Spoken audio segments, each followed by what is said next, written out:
So one thing which I started working on a week before, and did a quick pull up, was this tabs angle. But unlike the work which I tried last week in the PR, I changed it to like I had sections and groups a separate one.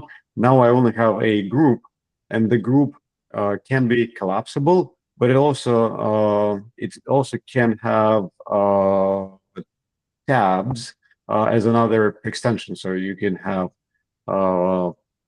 you can add tabs, and you can whatever. Obviously, you can save some widgets to those tabs, and a couple of customization options. Like I may want to disable being have it in collapsible, so have them as tabs only. Or if you enable collapsible, you can also play with I want to have the border, I want to have no border. So a few design sort of visualization, and collapsible by default, obviously. So that just a PR, more kind of a design choice than anything.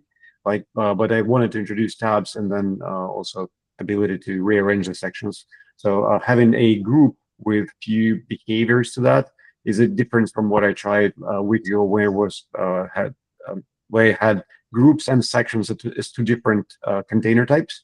So there is less for user to choose from. Like they just add a group and then decide the behavior after. Like, do they want to add tabs? Do they want to keep collapsibility? So that's just more can ask of the opinion, like what you guys feel is more useful and usable. Hopefully this is an easy PR in the end. Once I have a good feedback on the options, it's going to be easily merged.